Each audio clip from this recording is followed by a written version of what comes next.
X-Pac 12360, featuring weekly news, insider commentary, and interviews with superstars, past and present from the world of pro wrestling. A new day is dawning for DX. And now, your hosts, Shawn, X-Pac, Waltman. Welcome to X-Pac 12360, everyone. I'm your host, Shawn X-Pac Waltman.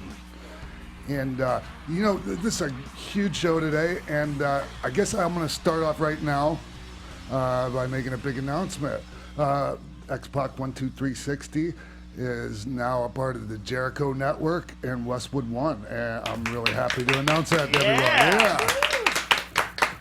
Known Chris for many, many years, obviously almost all of the 30 years I've been wrestling, and we've had great matches together, and now I'm really, really excited to be back on the Jericho team as far as doing some business together. Everything Chris does is a success, and so I'm happy to be part of the Jericho Network and Westwood One. Yeah, thank you. Yeah, and huge show today. Joining us a little bit later on the phone is the greatest of all time himself, Shwan Micheals, Heartbreak Kid. And right now, though, I'm so honored that this guy joined us in studio. I threw the invite out there. It wouldn't have been offended if he couldn't have made it, but this guy did make it, and he's a 5-time Emmy winner and a Peabody Award winner, and to me, one of the great filmmakers of things like having to do with sports of all time, definitely of our time. Rory Karpf. Yeah. Thanks for having me. Welcome, Boy, sir. was that a long drawn out like? That was a good introduction, man. Really, I did off the top of my head. That was good. And Rory, thank you so much, man. Oh man, I love your show. Thank Big you. admirer of yours, and I'm honored that you're honored to even have me. So, when I first heard about you doing 30 for 30 on Nature Boy Ric Flair, I looked into like your resume, and I was dumbfounded. I was like, wow, he did Dale, which is like is it still the highest selling sports DVD of all time? That's what they say. I mean, I think what happened was Walmart had an exclusive deal, okay. and they just bought like 1 million copies so they could just say. Hey. But they sold them all, so that's good. Yeah, man. Yeah, so that was a cool project to do, work with the Earnhardt. Yeah, and one on Wendell Scott. Amazing. For anyone that doesn't know who Wendell Scott is, he was the first African-American NASCAR driver. Right, that's right. Yeah, and Richard Pryor played him in a movie many years Grease ago. Lightning, yeah. Yeah. So there's that, and obviously, my phone just went off. Obviously, want to talk about Coach Snoop today because that's the main thing. But I mean, there's so many things you've done. I've been blessed, man. I've been blessed. So I just. I don't know, man. I just try to follow the rainbow wherever it takes me, and I've been lucky. So I mean, this is obviously it's a wrestling podcast. So like, how long have you been a wrestling fan? Man, I was a wrestling fan since I first saw it on Saturday mornings when I was like 6 years old. I grew up in Philadelphia. And, Lafayette Hill. What's that? You from Lafayette Hill? Yeah, Lafayette Hill. Do you know the area? Yeah. No. I lived in Chester, PA. Oh, right. That's right. You lived in Philly for a while. Yeah. So I mean, I would go to the Civic Center to see the NWA and the Spectrum to see WWF and the ECW, before it was ECW, it was called like something else, like Eastern Championship Wrestling. They came to my They came to my middle school and fought in the hallways, and I don't know. I just love wrestling. Philadelphia's a great wrestling city, and I love the theatrics and the athleticism and really the escapism that you could have. That you can't unfortunately go around in real life just saying suck it to people and your boss, but maybe you did, I don't know, but it's just I just always loved wrestling, man. I just and to be able to do a film on wrestling and to be able to kind of pay homage to like the whole industry, even though it was a film on Ric Flair, was such a privilege for me. Yeah, but you picked Ric Flair to do it on, and I can't think of one person that would be a better subject. He was my first choice, Yeah. Because he's like, he's very multifaceted, multi-layered, and he's usually in the discussion as the greatest of all time. And I was interested in, how do you determine who is the greatest wrestler of all time if it's predetermined? Sure. What goes into that, and obviously in the ring he was exceptional, but also outside of the ring and his promos and everything. And he kind of really lived his gimmick, and especially in the 80s when everyone kind of played a character. He really wasn't playing a character, and I found that really interesting to do a film on. Well, it's the authenticity that he brings, because if you knew Ric Flair, he lived that 24/7, man. I mean, and he loved every minute of it, and so did the people that were around him. Yeah, it was so cool. He's a fun guy to be around, you know. So I can only imagine what it was like to be around him when he was like the champ, and it was the 1980s, and there weren't cell phones. Oh yeah, and you could get away with a lot more stuff. And have you ever heard the term "nation"? Oh yeah.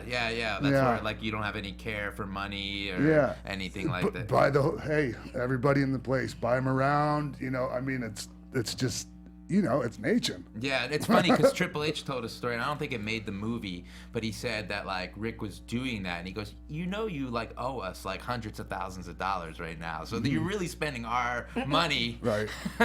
So I guess he spends it whether he has it or not. I think he's gotten that under control a little bit, now that he's in a monogamous relationship. He's not nation as much. He's sober now, so he buys Diet Cokes for everybody. That's so crazy to think of Ric Flair, number one, in a monogamous relationship. Yeah.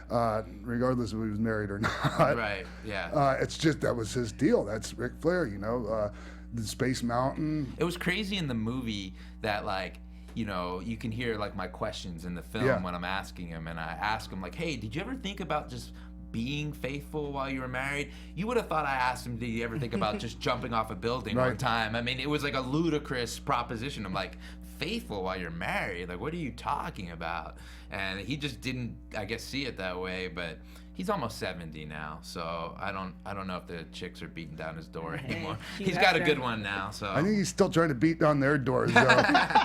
Maybe not for sex, but Yeah, well, Wendy, his current fiance, I mean, she's a good-looking woman. Yes, she is. And she's drop dead smart. gorgeous, actually. Yeah. She doesn't look much different than she did in her heyday. That's right. As Fifi the maid. Right.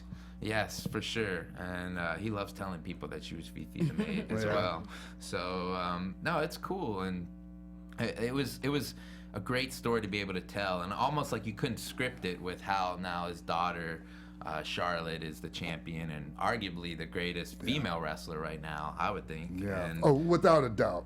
Yeah. Without a doubt. And there are in WWE alone, they have some amazingly talented ladies, and I just honestly think that she's almost in a league on her own. She's so athletic, Yeah. Rick doesn't get that much credit sometimes for being a good athlete, but I mean, if you think about how he's able to flip over the turnbuckles, I mean, he was doing some pretty crazy bumps when wrestlers weren't doing big bumps back in the 80s. That's that right. much. He was doing some pretty wild stuff. So he was on a football scholarship to the University of Minnesota. Yeah, and she's a great athlete. I mean, she can really, go.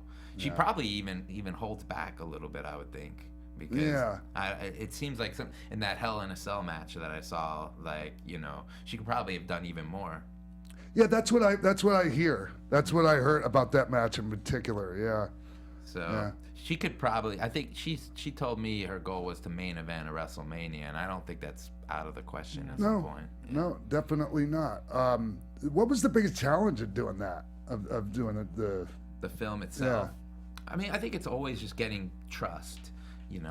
Especially in wrestling, you're not always sure if what you're being told, is it the truth, or are they playing you a little bit? Yeah. But I think you're having Shawn on the show. We interviewed him at his ranch, and for the first hour we interviewed him, he was kind of he was being honest, but he was kind of almost like putting on a little bit of like a front, like a smile, like, oh, but you know, that's Rick, you know, yeah, what are you gonna do, Rick? But you could tell he was like kind of holding back, like he wanted to tell you something else. And we had like a little break. His son came to like ask him a question, and like, I don't know, it just took me back. Like, he gave his son like a kiss goodbye. Like, they were like such an affectionate little family. And I said to him, we just started talking about being a dad, and I mentioned that Rick had said that wrestling was his #1 love, and that like really like struck Shawn. Like, he's like, more than your kids, huh? And then he said, so you really want to get into this? And then like for the next hour, he was like an open book, and kind of was like really, you know, almost giving you like hard truths that a friend would give, that he felt like almost helpless to help Rick. Like, he was, you know. Yeah, and I noticed that Hunter's like the stuff that you used in the film that he said was exactly like that. It was just hitting right between the eyes, just like, you know, almost some like tough love sounding stuff. You said too the film affected you when it came to like your children, right? Yes, definitely. Especially when I got to the point, I was just going to bring that up actually. When I got to the point where they started talking about Reed and you know, David and all that, because I knew both of them, or I just still know David. I don't speak to him that much, but you know, it's just so incredibly sad. Like, and it made me think, and it hits so close to home. You know, we're absent. You know, we're out there doing our thing, living it up, and our children are at home with their wives.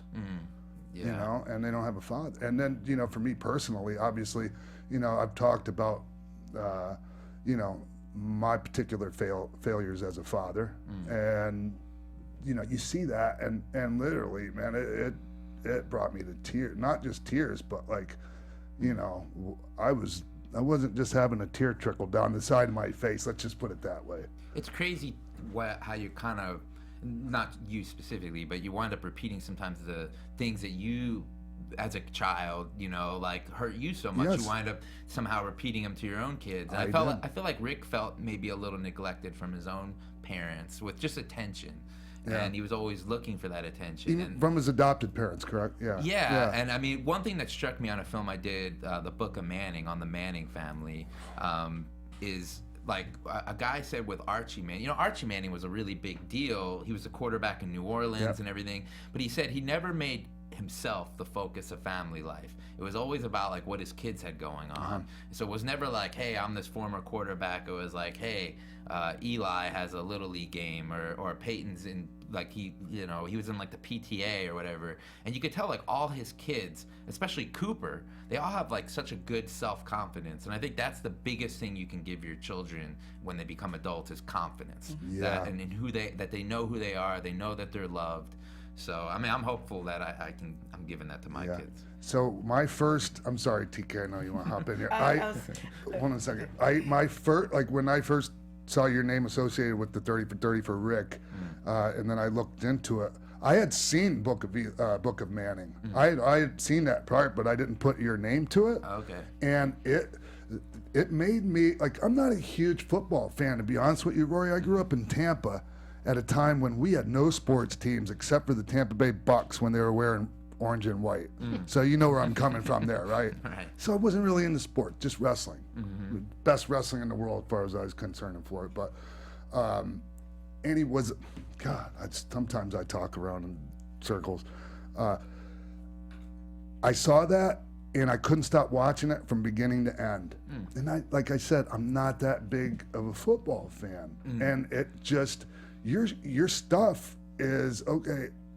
Like, these are human stories. Like, I mean, and sports is just a backdrop, right? Well, thanks. I mean, I try to pick topics that everyone can relate to. So, I mean, one thing we all have in common, all of us, is we were all children at one point. Yeah. I think, like, deep down inside, we're all still kind of that kid. Like, if you really think about it, you know, the way you think of yourself, it doesn't matter what you've done. So I try to touch on things that are relatable no matter what. And everyone's gone through struggles in their life and doubts themselves. So if I can find those things that are relatable, like you mentioned, I mean, beyond wrestling, that you related some other things to Rick's story, then I feel like I'm doing my job, hopefully.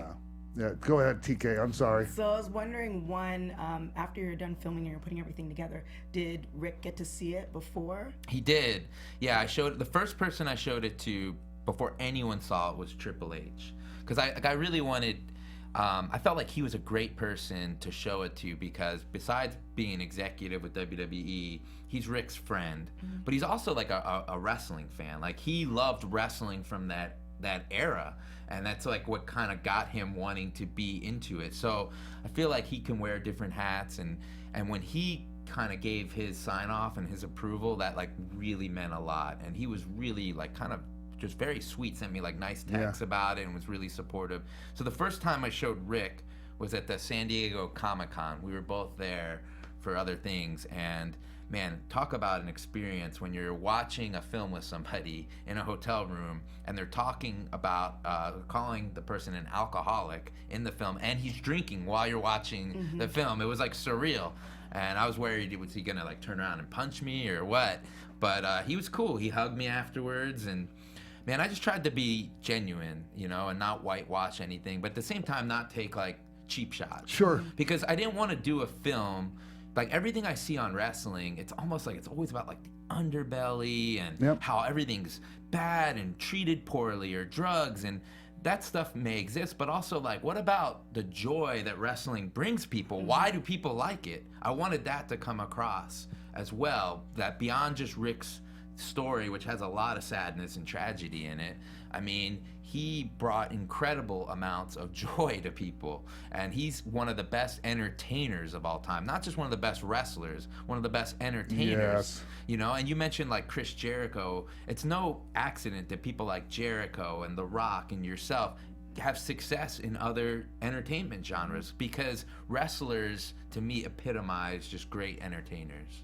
Wow. So clearly you spent a lot of time with Ric Flair, a lot of hours. For you, how did that bond develop, and what was the most surprising thing that you learned about him that maybe you didn't know prior? Well, I mean, I try to develop a bond with all the subjects I work with if I can. And, you know, some documentarians don't think that's a good idea, like you shouldn't become friends with your subjects, or because it could kind of make you biased.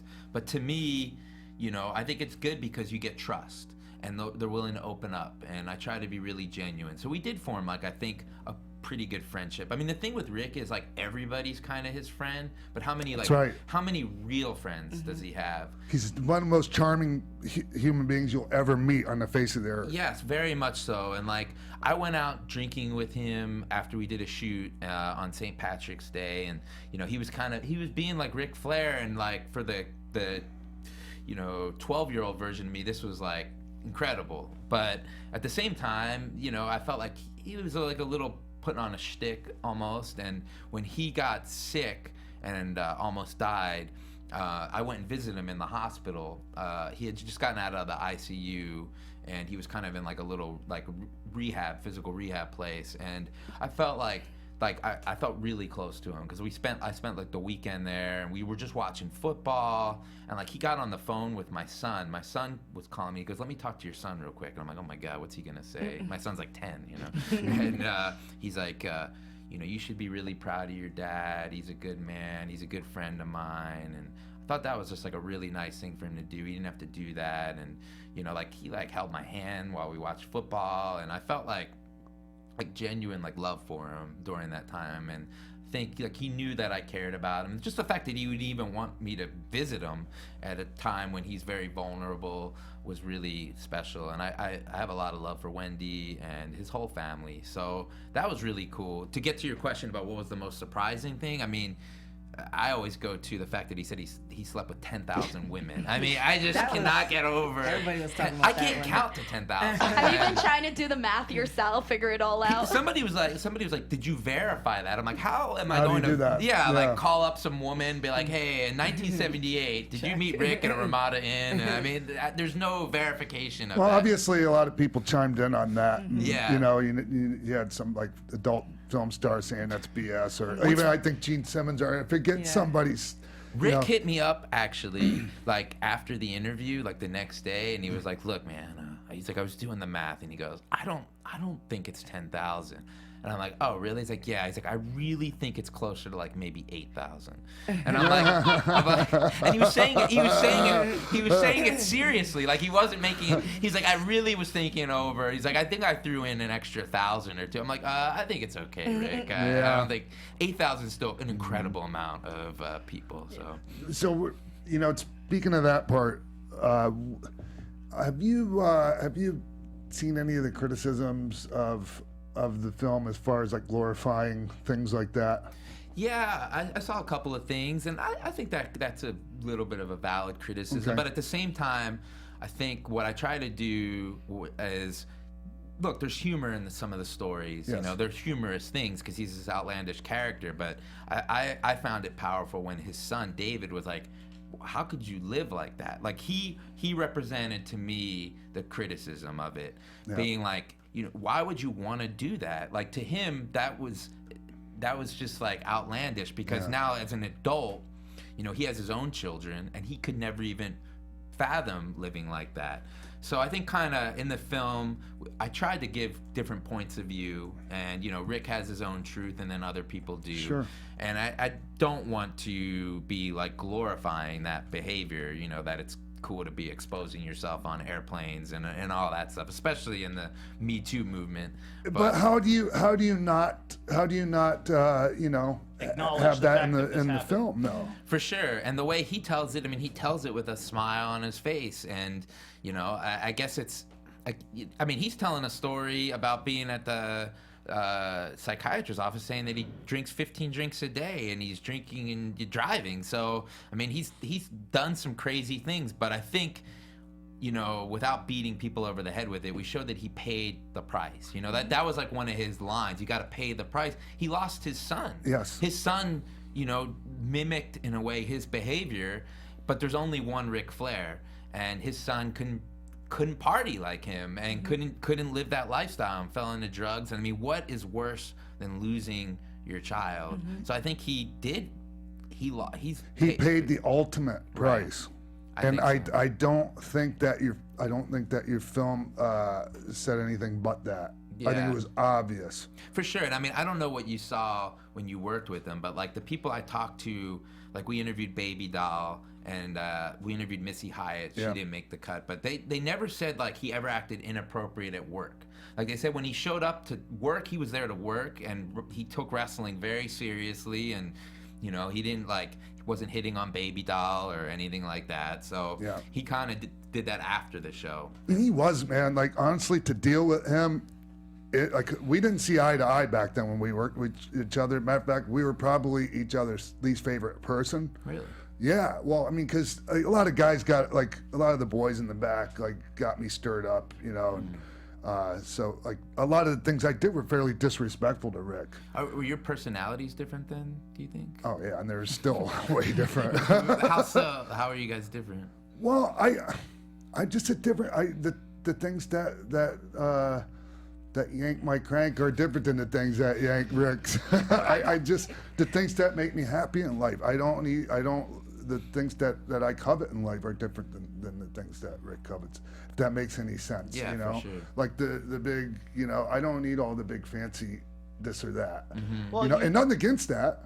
You said you're not one to be in somewhere and be like, what, you don't know who I am? Or it seems like Definitely Ric not. Flair is the person that's like, come on, guys, you don't know who I am? Except for the fact that very few people don't know who Ric Flair Flair is. Right. Even because, I mean, I don't look the same as I used to. Rick, even now, you can still tell that's Nature Boy Ric Flair. What's funny is one of the things Triple H said, like when we were just talking, is that he was best friends with almost like every like degenerate like in wrestling, that's but right. like he wasn't a partier.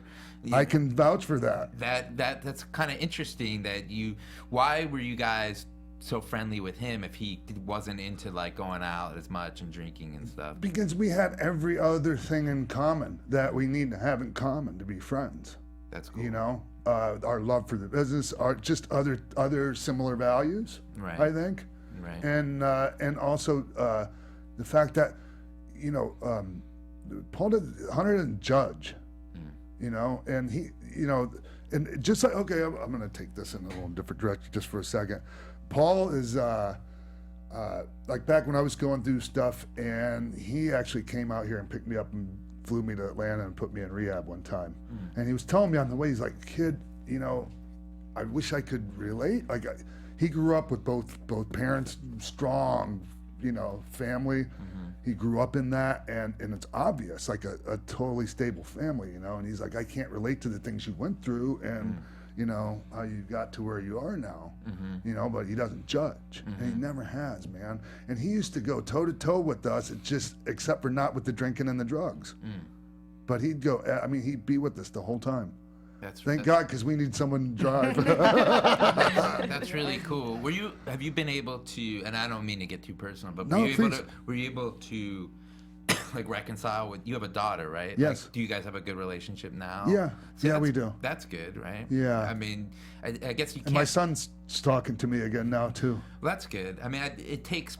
What do you think? Probably just they need to see consistency, because you've been pretty clean for a number of years now. Yeah. So now they know it's not like you are the real deal. Sure. And that, you know, like I've given them false hope many times throughout the years. And so it's kind of like, okay, we'll see, you know, we'll see when, you know, whatever. So yeah, it took a while, and I'm still working on it with my son. Yeah. So. Well, I mean, look, people, it's just breaking that cycle. I think that's what I found, like, because I've done different projects with people that have gone through, you know, their parents, or like, you know, we were talking earlier, I did the CM Punk series, and like his parents were pretty big into drinking, and I don't think he has any relationship with his parents. No. So, you know, he wanted to go in a completely different direction. Well, usually you either go one way or another, right? Yeah, and you kind of gone in a completely different direction now. So, I mean, that's good. Yeah. Well, when making this 30 for 30, there was a lot of criticism about showing this blading scene. And it didn't get put in there, but you could see B-roll of like him in the mirror bleeding and then wiping it off. So why did you choose not to put it in there? And why did you want to shoot that to have it for the film? I wasn't going to ask you No, this. that's all good. Rick loves to cut himself. Like you don't have to like really convince him. Like, he's really proud that he can cut himself. And we rented a wrestling ring, and we just wanted to shoot some like abstract things of him kind of like throwing punches and chops and different things. And a lot of times you're not really sure how you're gonna use it. You just want to do it. So he's willing to cut himself. I'm like, sure, like we'll film it, no doubt. And we just wound up using it where he's looking in the mirror, because, you know, it's like when it's real blood and it's coming down off his face, it's pretty graphic, and it was almost having the effect where you wanted to change the channel, like almost like look away. Versus when you can tell that he's cut himself, and it's kind of more like a wound, and he's looking at the mirror, very introspective. It kind of, to me, felt a little more emotional that way. So we kind of went away from the gratuitous aspect of it. Hey, Rory, did you notice anything change about him when he cut himself? I mean, was there, you know what I mean? Was there, like, did it put him in some different kind of a mode? Like, you know what's funny is him just getting in the wrestling ring was pretty crazy. We had a wrestler show up, like an independent wrestler, really nice guy, but Rick didn't want to get in the ring with him, and he was like, nah, man, I don't like his physique. He's like, you got to get a better guy. And I'm like, oh. And I'm like, well, we just need a body. You're not even going to see it. So he's like, well, you get in the ring. And he chopped me. I saw that. I mean, man, it was like orgasmic. I mean, this was like the top like 3 moments of my life, getting chopped by Ric Flair. But, you know, like, he's like almost like teaching me. He's like throwing punches, and he was kicking me, and he was saying like, you know, no, you got to put your head down, you got to do this. And it's like once he stepped in the ring, he became like this different person, a totally different person, like a teacher almost. He wants to be in the ring wrestling still so bad. I don't think there's one thing in life he wants more than to be back in the ring wrestling. He still thinks he can do it too, and he probably can. Does he, even after his health scare? I don't know. I saw probably not now, but you know what I mean. Before he was that, saying it. Yeah, I think now he's just happy to be waking up and going to appearances and everything. Yeah. They had him in the ring. Did you see that? He was dressed as like the Colonel, and I saw that. Yeah, he did like a little thing with him. But I mean, he is very lucky to be alive, and I think he knows that, because they gave him a very slim chance to pull through. Hey, Rory, let's talk about Coach Snoop a Okay, little bit. all right. Oh my God. Yeah. Wow, man. Wow. Like I was telling you already when we were talking about Book of Manning. Okay, let me just say this. You do not have to be a football fan at all to be in love with Coach Snoop. Thank you. Unbelievable. I can attest to Unbelievable. that for sure. I appreciate it for sure. Yeah, I mean, I've done a couple of series with Snoop now, and actually Snoop saw the Book of Manning, and he's like, let's do the Book of Snoop Manning, because his son was playing football, and we did a series called Snoop and Son. Yep. And man, he's an awesome guy, and WWE Hall of Famer. he is a WWE Hall right. of Famer. He was in the Ric Flair movie, and yeah, so he started this football league. And a lot of people now kind of know him more as like the fun-loving Martha Stewart, joking around. But I mean, he's done hard time, and he's a former gang member. That's right. And he started a league for at-risk youth, and he coached a team of 13-year-olds, and they're a really interesting group of kids to document, because they're not really kids anymore, but they're not men yet, but they want to act like men. That's right. And They're going through puberty. it's crazy, and they're kind of a marginalized section in society. It's kind of like, just go over there and shut up. You don't have an opinion. So for me, you know, I mean, we even see it now with the Florida school. Like, these kids are standing up and they have a voice and they have an opinion, and there's a certain section of population's like, you're not. This isn't really how you feel. Someone's telling you how to say this. And look, I loved being able to give a voice on this show to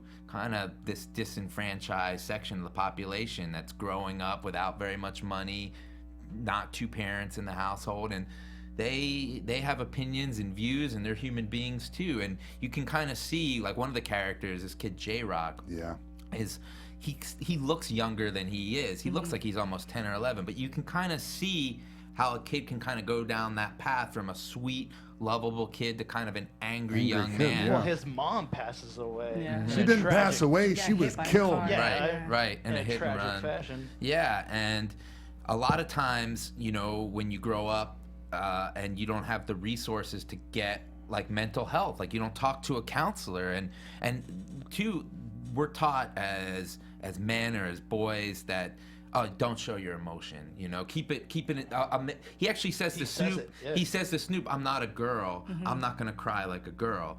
And then in the last episode, no spoilers here, but in the last episode, you know, Snoop says, I cry all the time. I've lost people close to me. There's nothing wrong with crying, because if you don't cry, it's gonna come out in other ways. Really bad ways. Yeah, and he was getting into a lot of fights and everything. So, you know, I'm hoping that we'll do a season 2 and be able to update people on how the kids are doing, because they're in high school now. Yeah, the kid that really hit close to home for me was Max. Oh, Right. Love Max. Yeah, for sure. Like, yeah, you had texted me too, like, with his dad not in his life and everything. And I still, in my opinion, tell me if I'm wrong or not, but it just seems like he still wouldn't have been there if Snoop wouldn't have flown him in. I agree, and from what I talked to Max's mom, and she said he's really not kind of in his life at all. And Figures. And you know what, man? Like, it's crazy. Like, with wrestlers today, bringing it back to wrestling, you know, with being on the road, but you can FaceTime now. Yeah. You can have a relationship with your kids. You don't have to put in that much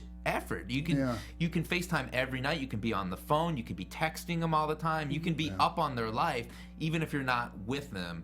And it's so easy to do that. So to have an excuse like, oh, I live in a different part of the country, I think that's just BS. He will when he makes it to the league. And the thing about that is, right. The thing about that is, you know, I know as a father that hadn't seen their kids in a while, like him, like sometimes it's really awkward and you don't know how to find the right words, you know. But man, like the only thing that guy wanted to do was, you know, give him football advice. He already has football coaches. Right. He needs a father. For sure. I really like the scene with there's the grandfather in the show, Big D. He kind of looks like Suge Knight a little bit, but he's taking care of his grandson. Yeah.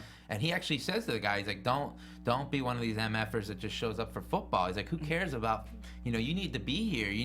He was kind of putting it on because he knew, I'm sure he's seen a lot of guys kind of come in and out of kids' lives. And, it's, man, just showing up is like half the battle. That's what they say. I think I saw that quote once that like 90% of a parent is just showing up.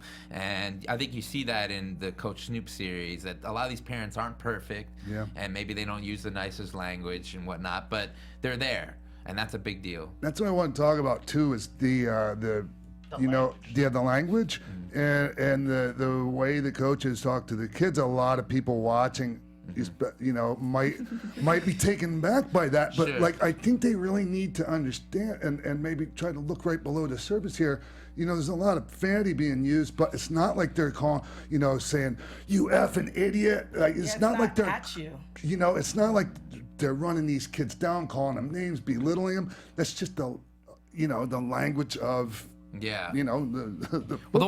one coach does call the kids an effing idiot. Does he? Well, I don't subscribe to doing that. No, for sure. He doesn't do it in a way where it's almost like when women greet each other, they call each other bitch in certain communities. He doesn't do it in a way where it's just kind of like he's saying it at them, if that makes sense. And the thing with that, what I appreciate is if you are an athlete or a student kind of going through the system, it's great to have different types of coaches, because when you go into life and you go into a workplace and you might encounter somebody that's not necessarily cursing you out to that extent, but they're either very aggressive or whatever, you know how to handle that. And that's kind of my issue with a lot of parents who are like, well, you shouldn't do this, you shouldn't do that. And now you're stripping away the opportunity for that child to kind of learn how to handle different personalities. Yeah. So that's why I can respect about like Snoop's. Like if you look at all the coaches and how they interact with the kids, it's different types of coaching styles based on their personalities. Yeah, well, I think, hopefully if you're putting something good together, it stirs debate. And, we're not trying to say this is the right way to do it. And look, I mean, Snoop's constantly smoking weed and putting stuff out on social media, and then he's around kids. And yeah, I mean, I remember in the first episode there was a little debate with Netflix, one of the executives over there, when the team got thrown off the airplane. And basically, the coach is the one that got him thrown off the plane. The kids didn't do it. It was the coach. And he's like, well, what are we trying to say here? I'm like, I don't know. I mean, this is just what happened. Yeah. I don't know what we're trying to say. I mean, I think you leave it up to the viewer. Is he a good influence, a bad influence, somewhere in the middle? I don't know. So we just tried to show like a real slice of life and make it as genuine as possible. And I think the language really helps. Being able to hear that language, and even in episode 2, Snoop kind of talks about the N-word, because like a lot of people, are taken aback by that. Like, you have to say that so much, and he kind of explains where he's coming from, and you can kind of either agree or disagree. That's right. And hopefully still enjoy the show. Were you on that plane? I was not on that plane, but one of my directors, Jeff Sikovic, was, and to his credit, all the cameras were packed up on the overhead, and he heard what was going on. He took out his phone and started filming. I mean, he just knew, because nowadays you can get some good stuff on your phone. So he went and got the camera unpacked when we went out there. He was able to get it. Has your son seen Coach Snoop?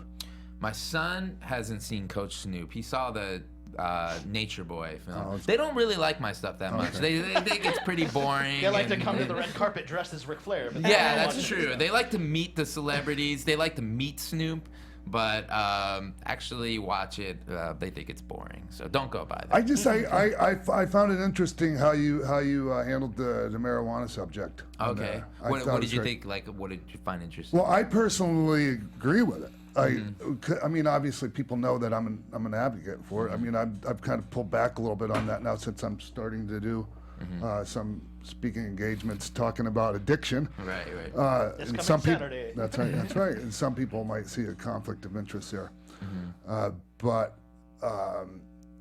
So all I can say is, like, because this is part of Snoop's life, like, a big part of his life, does that disqualify him from working with kids and helping kids? Because obviously he's doing a huge amount of good. Right, for sure. And it doesn't seem like the marijuana is really affecting things in a He negative should way. be studied because, like, he goes against the stereotype of That's right. weed. Like, when I smoke weed, I don't want to do anything. Like, I just want to sit there. I don't want to go out. I'm not social.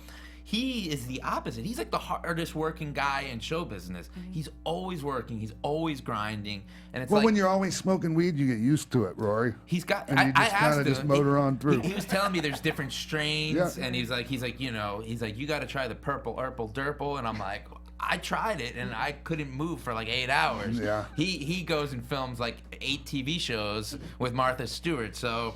He's just a different cat, man. He's actually the hardest worker I've ever been around. I've never been around someone that works as much as that guy. How tall is he? He's pretty tall. Man, I know, because I have a picture with him when he was inducted in the Hall of Fame, and he looks like he's 7 foot tall standing next to me. Yeah, he's man, he's just.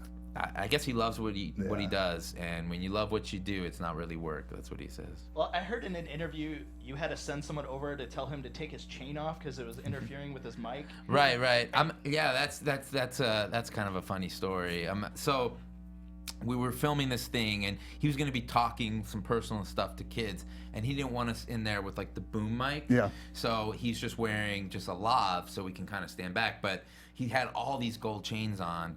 And the audio guy's like, hey, can you tell Snoop to take his chains off? They're hitting the mic. I'm like, oh, you want me to say it? I'm like, sure. So I went up to him, and he was like kind of salty about it. He's like, I'm a rapper. You don't tell a rapper to take off his chains and whatever. So he's like, fine. And he takes them off, and he puts them like on me. So I'm walking around with these chains looking ridiculous, and we shoot the scene in like for about an hour. And then afterwards, when we were done, I'm giving him his chains back. And he's like, hey, I want you to keep one of them. And I'm actually wearing it now. I'll show you. Let's see. It's like a lion. It's like a lion pendant. Oh, wow. Snoop Lion. It was Snoop Lion. Yeah. And he said this like really nice thing to me. And he's like, you know, I got nothing but love for you. Don't be afraid to push me, like when I don't want to do something. So like a week later, my son wants a watch, right? Yeah. And so we're at like a jewelry store. I'm like, I'll just see how much this necklace is worth, this chain, because afterwards, like when we were with the crew was like, man, that must be like 30 G's, 40. How much do you think it is? I'm like, I don't know. So the jeweler comes out and he takes one of those like little eyepieces and starts appraising it. And I'm like, well, how much is it? And he's like, maybe $90, $100. Oh. And I'm like, what? What are you talking about? He's like, well, you know, it's cold plated and cubic zirconian and I'm like, what do you? He's like, yeah, the brand's right here, King Ice. He's like, you can get it on the internet. And I'm like, so then when I saw Snoop next, I mentioned it to him, and he's like, what are you doing getting that appraised? You don't get a gift appraised. That's terrible. He's like, you're cheap. He's like, of course I don't wear real jewelry. I don't want to get jacked for that stuff. And I'm like, oh man, that's so good. I didn't know. So, and actually, a little personal. Is he going to be hot? You're blowing the spot up right now? So, I have this tattoo, and it's of that necklace. It's the lion. So, Snoop knows my family pretty well, and I recently got divorced, and you know, it was a tough period of my life, and Snoop had found out about it, and he was like, he wanted to talk to me in private. I thought I was in trouble, and he's like, hey, I just wanted to let you know I heard about what you're going through, and I wanted to let you know, like, I'm here for you, you know? He's like, you're a good dad, and he's like, whatever you need from me, he's like, if you need me to come down and testify for you, which would have been quite a scene in court, but yeah. He was like, hey, do you know why I gave you that lion pendant? Why I chose a lion? I'm like, why? And he's like, because you got to have a heart of a lion in life, and he's like, you got to always protect your pride, which is your kids. He's like, never stop protecting them. And then he like put his arm around me. Like, I'm getting a little emotional thinking about it. So he's like, he is a genuinely good person who cares about people. And, you know, he has like all the same people around him that he did 20 years ago. So he's a good guy. He's been very good to my kids and my family. And I consider myself blessed to have him as a friend. Yeah, what I really liked about this that a lot of people, hopefully they get to see, is that rappers and people that they see in the media are not one-dimensional. So it's just kind of like you see him, he smokes the weed and all this other stuff, but you're also seeing him, affect kids in positive ways. So how can you, condemn this person for doing one thing and they're doing another thing? Because then you have to look back at yourself and say, okay, well, you're not Jesus. And I think a lot of people that criticize Snoop in that aspect, they don't look at what they do in their lives. So I love stuff like this, and tied into Black Panther. Whoever hasn't seen it needs to go and see it. It's just like you're seeing people in a different light, and everybody is more than what you think they are. Most people are shades of gray. Absolutely. It's not. They're not usually black and white. And I'm sure you've seen it with wrestlers. Like we were talking before the show about like Hulk Hogan. That. You were saying that you found him to be a great guy and yes. do a lot of really nice things for people. But I mean, maybe other people had bad experiences. Maybe Sure. It depends on the situation. I know when Some people that had to do business with Hulk, as far as like wrestling him, might have different stories. Right.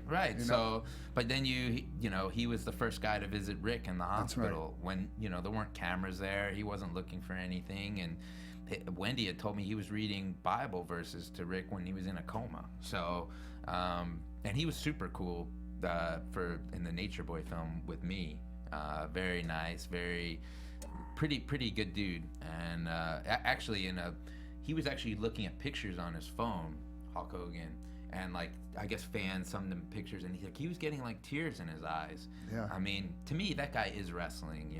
Like he's got to be in wrestling. I mean, he is the Babe Ruth of wrestling. Don't you agree? Absolutely. Yeah. So hopefully he'll come back. Well, you were saying in an interview you really want to tell his story, and he hasn't had a legit story told. So is that one of your next projects? Definitely a Snoop season. Nobody's reached out. I mean, I'd love to tell his story. There's a lot of great wrestling stories, but I mean, to me, Ric Flair, Hulk Hogan, I mean, those are two of the biggest ones. So You also said The Rock was someone you want to tell their story. Oh my gosh! Rock, If you yeah. do The Rock, then I need to be on set with you. So Rory, is there anything you can tell us about any upcoming projects, or are they secret? I have just a couple different things in development. I'm hoping we'll do season 2 of Coach Snoop. So, Netflix is one of those things where they really do monitor how many people stream the show. Yes. So if your audience can take a look, it does help. And I'm hoping, we'll be filming season 2 in the next couple months and putting a lot of energy towards getting that going. You need to dust off some. Not that your mantle is dusty, but you're gonna need more room for Emmys and things like that coming up, man. Hey, man. As long as it pays the bills, I'm down with anything. I'll film a bar mitzvah, weddings. Oh, good Lord. The Emmys don't mean that much to me. I can imagine you taking a bar mitzvah and make it very compelling viewing. Well, it just means a lot that you said that you've enjoyed my work, because I'm a big admirer of your work. Grateful. You brought a lot of good entertainment to me through the years, especially in college too. From the DX chops to the 2 sweets, and yeah, man, you're a legend. So I'm really thankful just that you see my Thanks, work. man. Hey, so Rory, when we talked to Shawn a little bit here, I'd really love it if you hung out with us and Oh joined man, that'd us. be awesome. That'd be an honor. Thanks, Thank man. you for sure. Well, we're going to take a break right now, and then we're going to come back with the greatest of all time. Well, some people think Rick is too, and that's a good debate, actually. Anyways, we're going to be back with Heartbreak Kid, Shwan Micheals.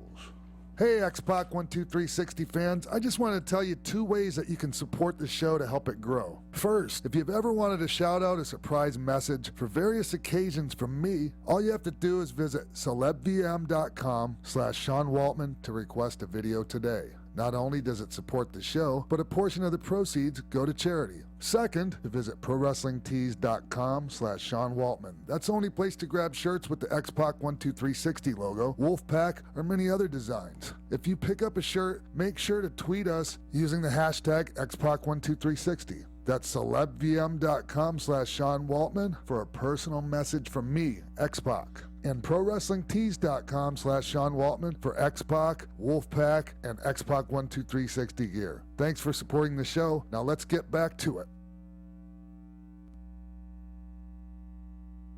Welcome back to X-Pac 12360, everyone. Joining us right now over the phone, one of my dearest friends, and the greatest of all time, Shwan Micheals, the Heartbreak Kid. Heartbreak Kid. Yeah. I just want to hear his my interest. goodness. What was that, Shawn? No, it's just you sound so professional, and it's just it's wonderful. Your introduction there, with the exception of calling me the greatest of all time, you were spectacular. Okay. Well, who do you think the greatest of all it's time amazing is? how well you come across. Well, I mean, most people think you are the greatest of all time, Shawn. You know, I mean, the conversation Yeah, is well, what you, do they know? You and Rick. You and Rick, and we were just talking about Rick earlier. So, I mean, that's when the conversation comes up. It's either one of you two. So. Yeah, well, that's always very sweet. But look, you know as well as I do, you're very biased. Yes, I am. Although I you know, I think the same about most of my buddies as well. I think we were all pretty decent at doing our job. It was a fun job to do, and we certainly enjoyed doing it, and especially with one another. So it was hard not to be good at that stuff when you're out there having so much fun. No doubt. Shawn, hey, it's so cool that you decided to, you know, I was talking to Rory earlier, and he said, like, when he went out to your house, like, it didn't even show up on his GPS. It's nice to have you back in civilization, man, so we can see you once in a while. Yeah. Well, you know what? I mean, it was, look, it's, so on one hand, I miss the ranch, and I miss seclusion of where we were at. But, you know, it's one thing for me to enjoy that. I want to be away from everything. You know, the kids were getting to an age, you know, they're both teenagers and, you know, starting to, you know, really, you know, it's time for them to start living up, you know, their dreams and their aspirations for their lives. And, you know, that just wasn't conducive for that time in their life. And, you know, we came to Florida on a vacation, and you know, during the vacation, we just, you know, Rick and I sort of decided that we liked the area, and the kids seemed to like it, and so we just thought, and you know, we have she and I, from the day we've met each other, have, you know, I married her, you know, a couple weeks after I met her, and you know, our whole life has been sort of like that. We've you know, sort of just you know, bebopped and skipped along through our lives, and, you know, decided, hey, you know, let's move to Florida. It's time to go, and it's time to embark on something new in our life. And it's, you know, been an adventure the last 20 years, and clearly at 52, I mean, I'm not ready to stop doing silly things. So yeah, we went home and packed up and moved to Florida. Hey, so did you decide to move to Florida before you got the call from Hunter to do the Performance Center and all that stuff? Yeah. You know, it was, you know, while I was here on vacation, I'd gone down and, you know, made a couple visits there, and, you know, and way back when he started it, it was, you know, something that he just sort of always touched on, you know, like, you know, as he's mentioned to all of us, hey, anytime you want to stop by, or you guys come in and, sure, you know, add something, help something. And then, of course, when we talked about moving here, and then we were here for 3 weeks, so I had time to go down there and really just get a feel for everything that was going on there. Yeah. And once you have time to be around it, it's infectious. And honestly, Shawn, for me, I think the time away for me was good. You know, after doing that job for 25 years, to have the time to go away, and, you know, just, I guess the thing is, I wondered if there was, you know, you go through that stage of, okay, I'm done wrestling now. Is there something else that I'm supposed to do? That's how I am. Is there anything else? You know, I go back into my seclusion, and I said, what am I supposed to? Do you think that, like, were you worried that maybe there wasn't a place for you in wrestling, that the business passed us up, or? Well, no. I guess the thing is, the only option that appeared to sort of be there again is to continue to, you know, work with, you know, at that time, you know, there's always something there available from a WWE standpoint, but as you know, that can become, it's still very busy. And I wanted to really make sure that I got away from, I retired to come home and spend time with my wife and children. Yeah. And so for me, and again, I mean this all in a good way, but, anytime something, I could have been off and on vacation or whatever, and anytime something awry went wrong, I mean, they knew they could call me and that I'd jump in and fill in. And so when I did retire, I felt that I needed to be pretty adamant about the fact that I wanted to be away, because if I sort of skip in and out, everyone gets the impression, you still want to be around. And the schedule, whether you try to start with just doing it once a month, it eventually creeps into 2 and then 4 and then 6, and before you know it, you're back in there all the time. And so for me, I just needed to be away. And then when we ended up moving to Florida, it was a real opportunity to still be around the business that I enjoyed, but do it again. I mean, I go there on a weekly basis, but I'm home every day. Yeah. I go there, 3 days a week and for a few hours, and then I'll go on the road here and there. But the TVs are all here, so it's almost the closest thing to a real job. Yeah, it sounds like it. that I'll ever do. Yeah. Well, yeah, and the like back said, and forth commute every day, like that's the whole. Like, yeah, it's so crazy hearing you say that. Well, it is, like you said. I mean, and again, Hunter was. Look, it's one of those things that, he said, look, you tell me what, how much you want to do or can do, and we'll go from there. And again, it was just a perfect situation, and of course, everybody there is spectacular. The environment is amazing, as you know, the times you've been around. Yeah. And dude, it's like that all the time. Again, and I guess you can't beat a job that you get to go to and where your dress attire is, shorts, tennis shoes, and, a tank top. Yeah. That's what or a very loose fitting, WWE shirt. It's just, it really is just a spectacular place. And Matt and Sarah and everybody there is just absolutely wonderful. So it's a phenomenal environment. And as I say, it's something where I get the best of everything. It's still getting to be in the wrestling business, and certainly in a place again at the beginning, where before stuff gets a little busy, it gets a little tough, it gets a little more business oriented, all the things it's supposed to be. But here it's more the the development, the training aspect, before it gets into that hustle and bustle of serious life, and that's the part of it that I enjoy.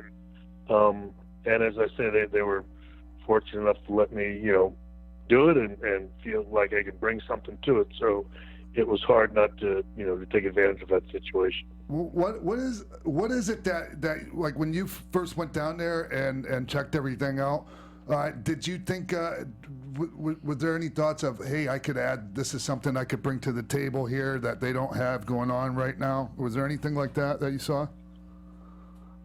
No, you know what? I mean, it's such a complete, I don't know, just a complete facility that they have there. Yeah. I mean, I feel like, Hunter's done a really good job, certainly doing his best to try to bring as many different attributes of what we would all refer to as the old territory days. Again, you've got a number of different coaches there from different eras, different styles, even different nationalities, so to speak, and still having that all under one roof. It's about the closest you can get to it, and then giving them the option of, they've got sort of two separate groups. The much younger group does a lot of the shows around the Florida area, and the more advanced group, obviously goes darn near worldwide now. But it just really seemed like it was just a really well thought out, planned situation. So honestly, it appeared to me that they had just about everything covered.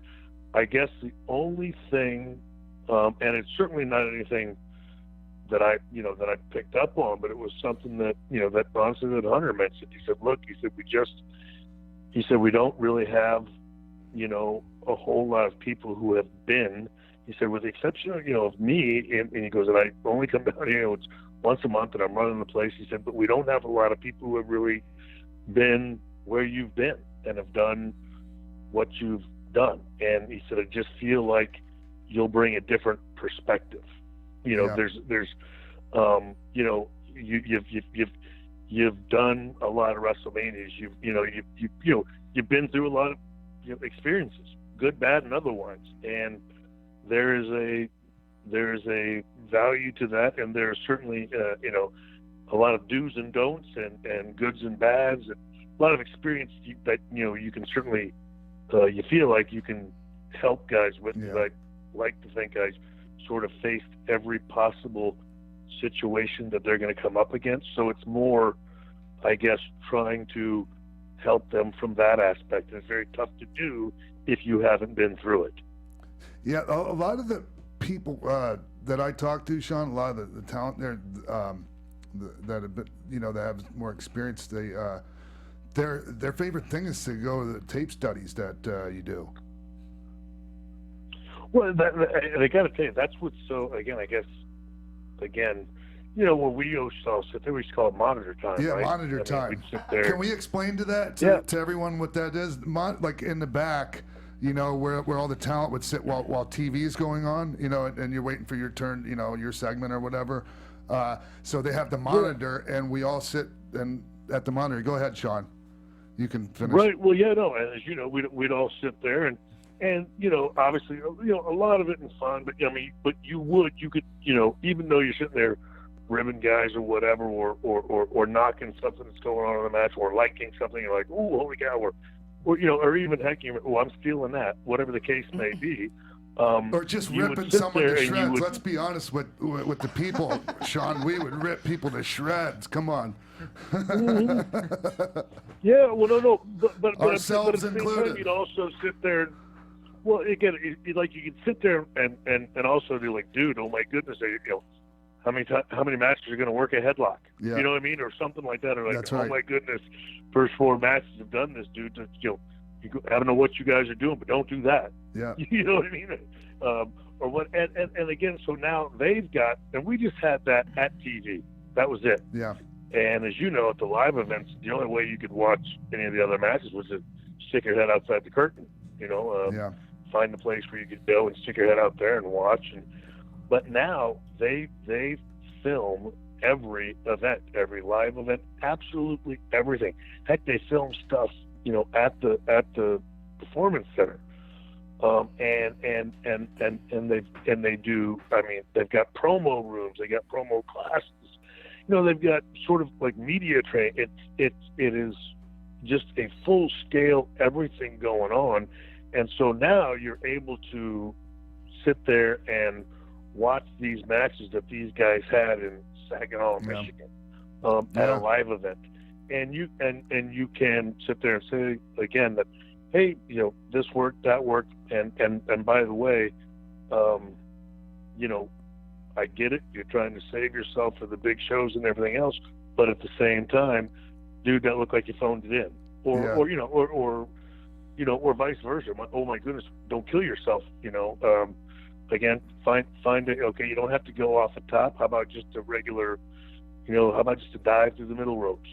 Again for Saginaw, and save the dive off the top for the takeover or whatever the case may be. So you're there's so much more access to what they have, and it's no different than any other sport. The more tape you could watch, and then of course there's a library of absolutely everything under the sun. Wow. And I tell you what I think is really cool is you can go back again, and everybody knows this match, but it's something that again because the business has changed and it evolves, and there's a lot of shut up old man River that doesn't work anymore. Yeah. Well, and again, and the thing is, look, I appreciate that because they told me to slow down. Every generation tells every generation to slow down, and then we all tell that old generation, shut your pie hole, you just can't keep up. That's right. And then, and then we all sort of get to a place to where we slow down a little bit, but not quite to the tempo they like it, but we find our footing. And the thing is, it wasn't too long ago, but I was just curious if if Savage Steamboat from WrestleMania 3, does it still pass muster all these years later with this young talent? And of course, it still does. Yeah, and that was, and you go back and I challenged some guys to find some stuff of Ray Stevens, and I had a guy find some stuff, and it's amazing, Shawn, when you see how ahead of the times some of these guys were. How, Ray will be a guy that I think is, probably the original greatest of all time, and so before his time, and nobody even remotely, for the most part, puts him in any conversation because there's hardly anything out there of him, but he was, so visual and so amazing, all, in the 60s, and heaven forbid, he was doing stuff that, again, people think is still neat today. He had the flip in the corner. If you take, yeah, exactly. And he was doing that long before it was cool, and it was amazing then. Hey, can you imagine if I would, all of those matches leading up to WrestleMania 10, all those ladder matches, man, that you guys had in those house shows, and none of them are on tape. And oh my God, I just think about if they were recording everything back then. Because some of those, man, heard you guys even say, some of those leading up to WrestleMania were better than the actual WrestleMania 10 ladder match. For sure. Well, and it's funny, we were actually sort of, just discussing that today, because I had someone ask me. They said, "Look, wasn't there a time, again, when, whatever, for certain one reason or another, you sort of, whatever, you took it easy, you saved yourself, and whatever, didn't sort of go all out." And of course, I did it. It took me some time. I said, "You know what, give me some time to think about that." And honestly, I came back a couple of days later. I said, "Look, I gave it some serious thought." And I said, when I came back, after I came back in 2002, yes, I eventually got there. There were times that, heck, I'd be working a live event on a Sunday afternoon, and it'd be me and Sheamus in the main event, and I would say something like, Sunday's the day of wrestling. I'm not going to drop the elbow tonight. You know what I mean? I'm going to save the hip for TV tomorrow, and so no elbow, but everything else I'm going to do. But going back to from 92 to, or even 88 when Marty and I first got there, till I left in 98, I can't remember a time when I consciously remember thinking to myself I was going to take it easy, because that was our whole problem with the guys that were a little older than us. Right. We felt that they were doing that, so we just went crazy gung ho every dang night. And of course, that's what that day I used that as an example. I said, everybody always talks about the fact that Scott and I had ladder matches all over the place. And I said, do you honestly think I wasn't taking the slam off of the top of the ladder in every live event? Yeah. Or do you honestly think I wasn't taking the nut, the nut on the ropes, getting caught in the ropes? Yeah. Yeah. Yeah. I said, we were doing that stuff every night in every house show in the ladder match. I said, that certainly didn't, everybody thought it was nifty at WrestleMania 10, and nobody accused us of taking it easy that night. I said, that's all the same stuff we did in live events all over the country before we did that stuff. So, but again, not to, I don't want to give anybody, to imply in any way that you shouldn't be saving yourself, and certainly that is, you certainly should, but I'm just saying we didn't have enough sense back then. When you're trying to make the, the road to the top of the mountain, so to speak, certainly for us, there wasn't a lot of nights off in that respect, because we all hadn't. And especially on that billiard, billiard table ring, the hardest ring in the history of the business, except for Tijuana. Sorry. Yeah. Well, Shawn, you were able to have But such look- incredible matches with Kevin Nash and Psycho Sid. How were you able to showcase their abilities and their talents that maybe others couldn't bring out? Well, I always sort of appreciate people. I'm thinking that's some kind of nifty thing to do, but I always, and I think, that kid will tell you that. I mean, working with big guys was always pretty easy because the story was so simple. It's so visually easy to tell the David and Goliath thing is something that, has worked since the beginning of time and continues to work today. And so that was, as long as you ran fast around those guys and then let them knock your block off, it was usually, actually pretty darn easy and fun to do because it was a simple story that people could easily understand. Someone that big beating up someone, considerably smaller, is an easy thing for people to believe. So honestly, working with the big guys was always enjoyable to me, and because again, it was an easy story to tell, and so now it's just a matter of how you want to go about telling it. A lot of times, that's where a lot of the work is done, is trying to figure out your, as we say in the wrestling business, figure out your psychology for the match. That one's built in, and so when you sort of get to check that box right away, now it's just a matter of figuring out how you want to go about doing that, and you get to spend the rest of your time thinking about how you can do that in a way that's maybe different than the way you've done it before, and that's really all it comes down to, because it's very simple for people to understand that big guy beating the tar out of that other guy. Shawn, did you like being a good guy better or a bad guy better? Because you, especially when you came back after your layoff, you were pretty much a good guy the entire time. But man, you were a great bad guy also. What did you like? What did you like doing better? I don't know anybody. I'd be hard pressed to find anybody that doesn't like being a bad guy better than being a good guy. Yeah. Because it's I don't want to say it's easier, because clearly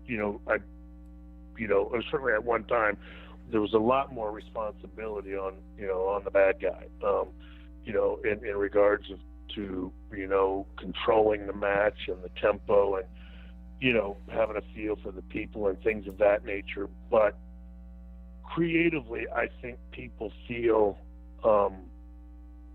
more at ease being a bad guy, because almost you feel like, whether it's true or not, but it is whether it's true or not, sort of irrelevant. You feel as if you can do anything, and that, to me, honestly, is sort of the key to this line of work. Anyway, is being free enough with yourself, secure enough with yourself to understand that you can do just about anything and have it add to the match and the character. As a good guy, that's a lot more challenging, especially these days, because that good guy sort of persona, depending on how it is you play it, it's a lot tougher line to walk now than it once was. As I think we all know that the good old fashioned kissing babies and hugging gals and stuff like that only goes so far, and then people turn on it for the most part. Yeah.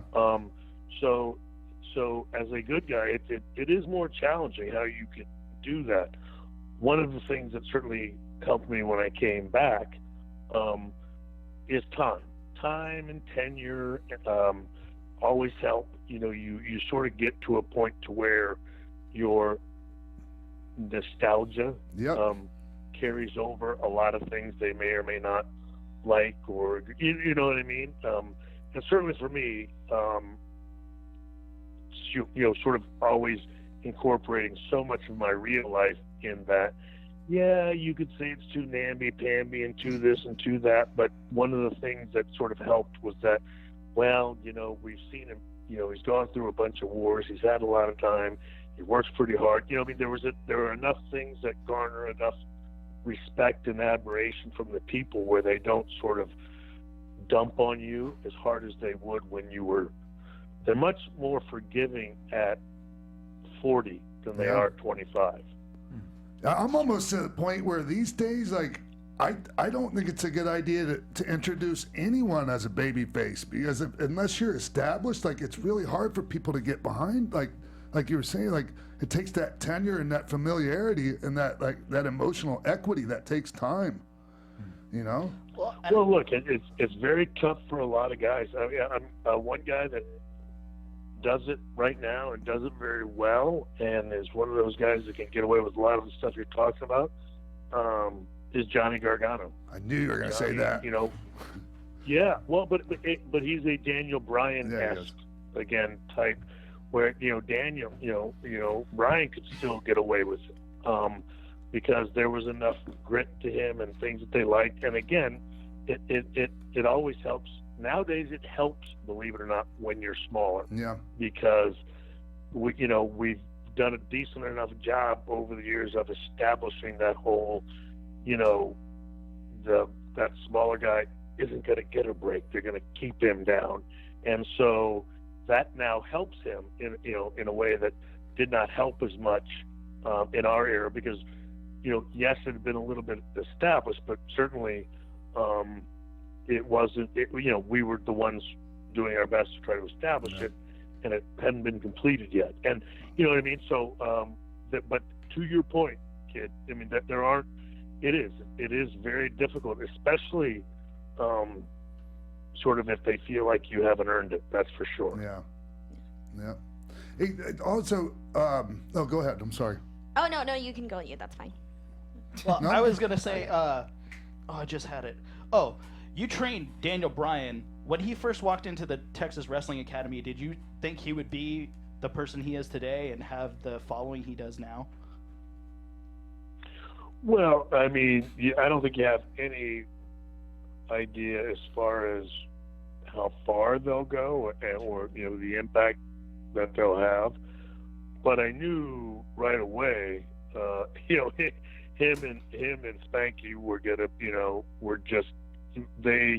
they worked too hard and were too good at it at a very early age to not have some success. And the one thing that I told them then, and it all proved to be true, that again, the one thing that was going to work against them was their size, and that was just a realistic attribute of the wrestling business.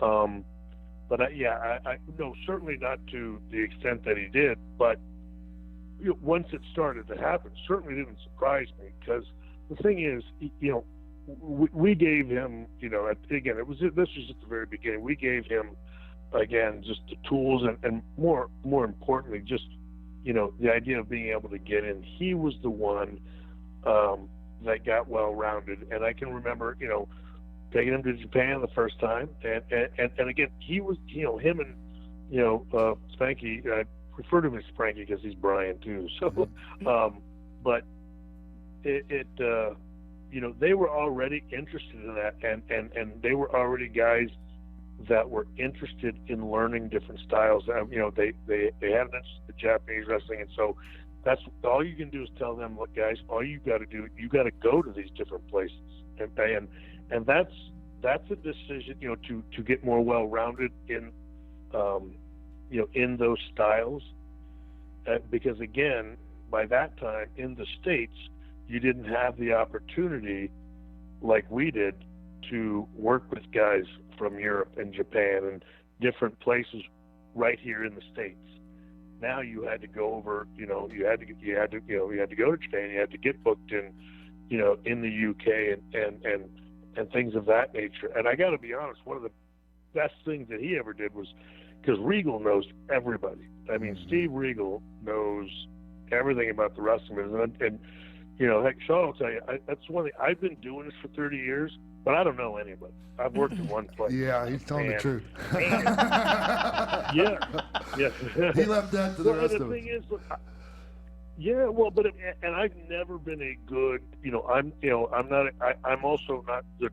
I don't keep cards. I don't, I'm not a good, whatever they call it. You're not into sentimental stuff? Sentimental keepsakes? Well, no, but I mean, But again, keeping people that you might need to know and know this and know that. You're not a and schmoozer. know this guy, Not know a good that guy. schmoozer. Yeah, well, I just don't know how to do any of that. I'm not good at it. I found the one place I wanted to be, and that was that. And so I just, I don't know. I never had an opportunity. At 23 years old, I was with the WWE. I knew I didn't want to go anywhere. So there's really no sense in meeting or getting to know other people, or getting contacts and stuff like that. And and I never knew that I was going to be training people one day, or or have people seek me for like, hey, can you help me out here, help me out there? Like I said, that's what's even in those smaller training days. Heck, I want to say it was PJ. It was just incredible that that helped us get the ECW hookup, because I was just trying to find my guys different work and different places to go, other than just there in Texas. And truthfully, I didn't know anybody. I just don't. I don't. And I never had to do that thing where you had to get yourself booked. I'd never worked the indie scene or any of that stuff. So, believe it or not, I was limited in what I could do. It was, like I said, I was able to get a lot of them on the WWE radar and with the little WWE developmental thing that they had at the time. But after that, it was going to be them having to find people that knew people, because I honestly did not, have a great deal of contacts in that respect. All I know is WWE people. Hey, Shawn, when going back to Johnny Gargano, the match that he had at TakeOver, did you produce that? Well, I mean, let's put it this way. I got you written all over it, man. All the guys that are in my, I mean, well, the guys that are in my class, my name is never on anyone's match as producer. Right. That's one of the things they allow me to do is, I get to do the Pat Patterson thing where I float. That's right. And sort of go from, place to place, to match, and so, yeah. I mean, they had some just phenomenal stuff, laid out, and I just threw in some things here and there, like, ooh, like, and one of the things that I so totally love about, sort of this generation, some of the stuff they do is phenomenal. And the thing is, it's become their normal. Okay. Yeah. And so I don't think there are times that it's their normal, so they don't know how phenomenal it is. It's just something like, oh yeah, well, we can do that all the time. And so just trying to get them to like, dude, that's impressive. So we got to do that, and you got to give us time. That's stuff we got to talk about. You know what I mean? And if you go into something else right away after you do that, they've got to call the action. Yep. So stop right there.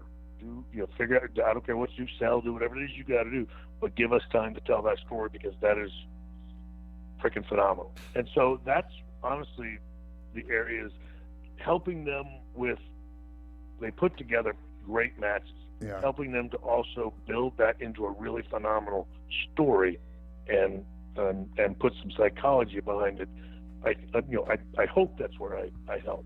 Man, there was a lot of bada bing, bada boom, like all that stuff that Pat used to. It had that feeling, man.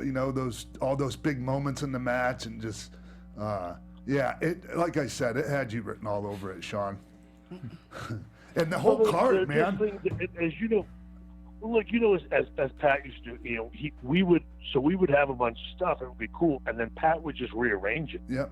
In a way that, like, you don't understand, you do this, but then it builds to this, and then you do this, and then it builds to that, and so that's where I learned it from. It's like, ooh, that's right.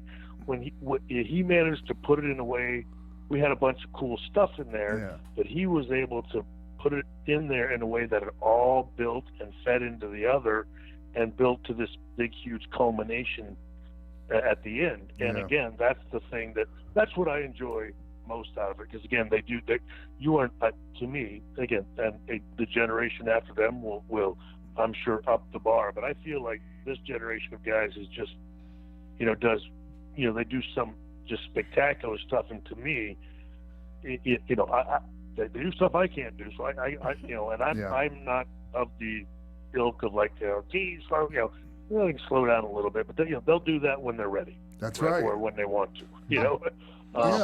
But Shawn, sorry. it's all about building it in a way that tells a great story. Well, speaking of the young generation, back when you started your career after the Rocker split, I wanted to know where the inspiration for HBK came from, and also when you were paired up with Sensational Sherri, I wanted to know where the idea came from, because she wasn't really paired. She was paired more with main eventers during that time. So how did that connection come through as well? You don't read my tweets, do you, Denise?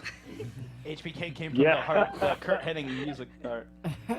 Let him answer it. Yeah. Jesus. Yeah.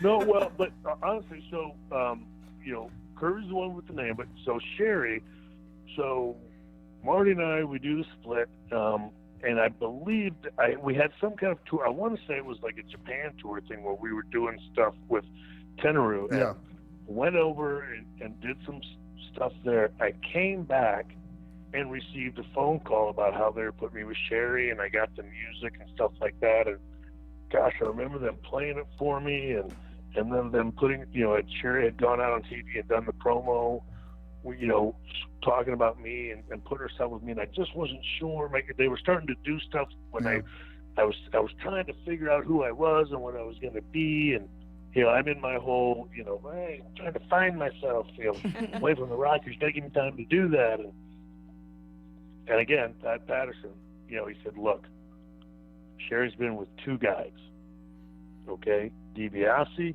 and Savage, both top guys. Yep. She's going to raise your stock, okay? We put you with her because she's going to raise your stock.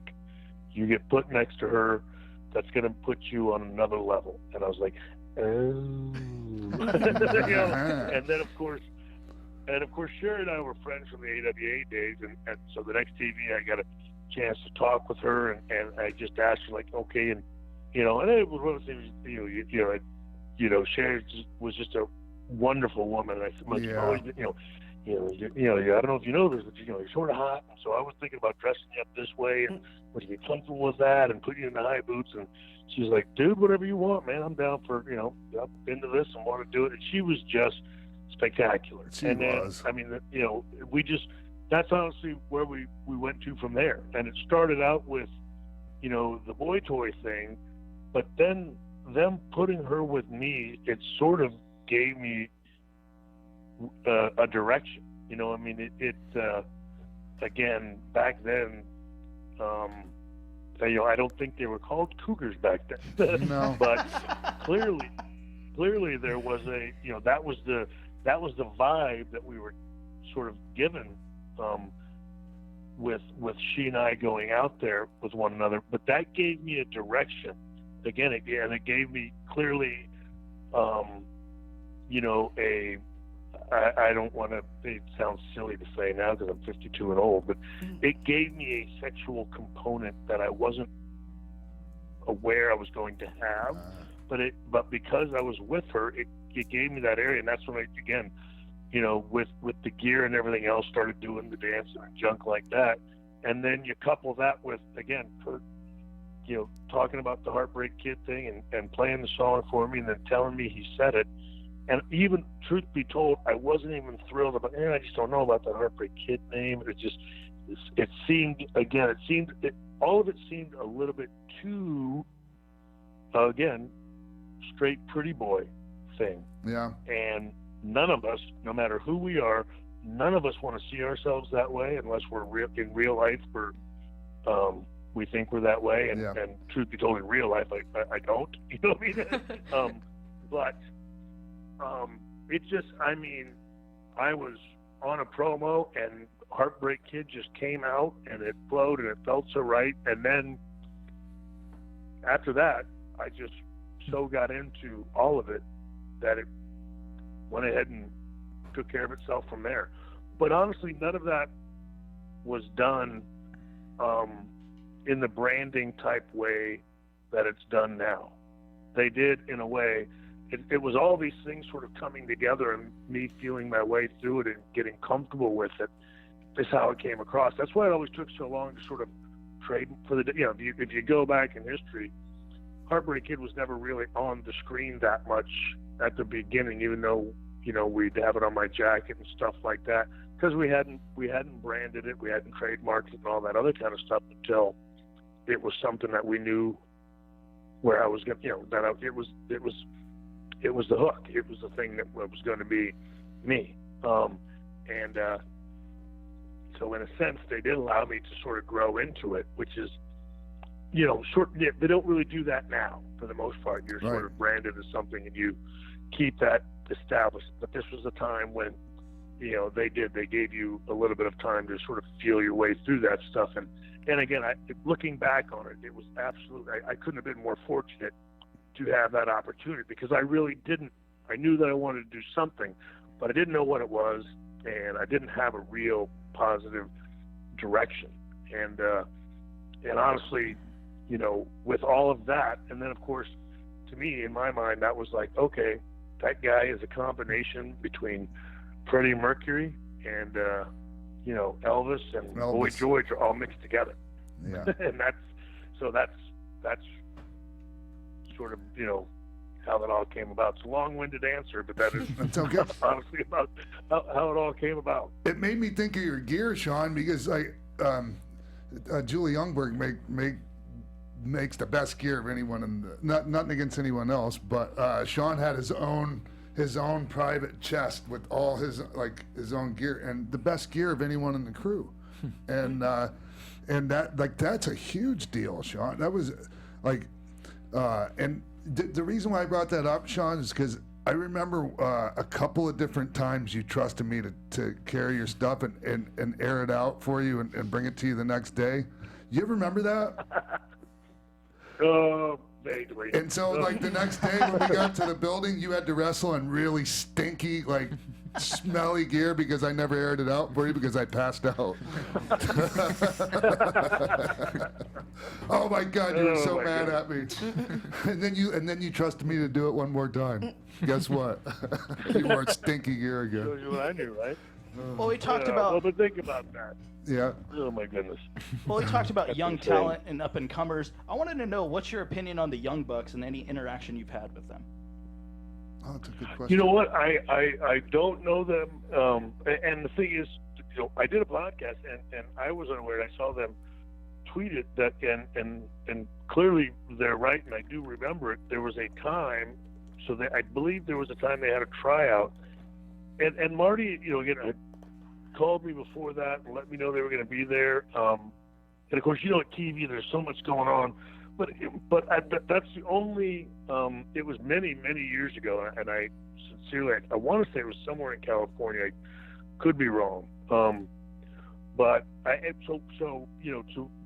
to them and everybody, I apologize. I have met them, but it was a pretty brief encounter.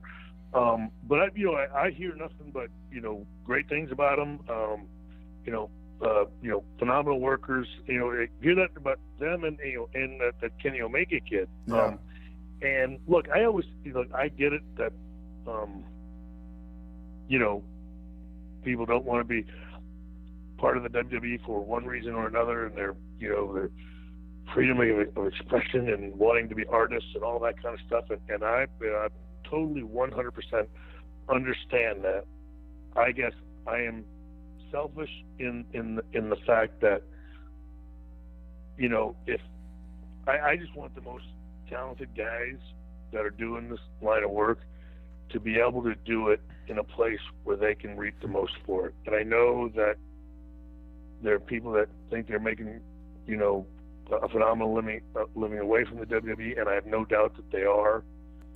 But I still feel like I hope there comes a day when all those guys will come to the WWE and have the opportunity to do it on the bigger stage.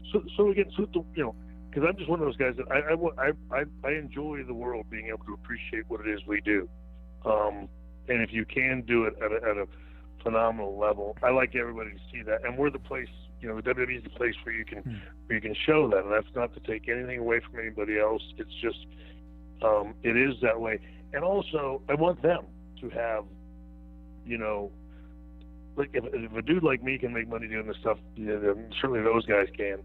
And I get that they're making money now and all that, but you can create a brand in the WWE that continues long after you stop wrestling. And that's something I didn't know. And I guess that's the thing that I can tell you after a decade of being retired.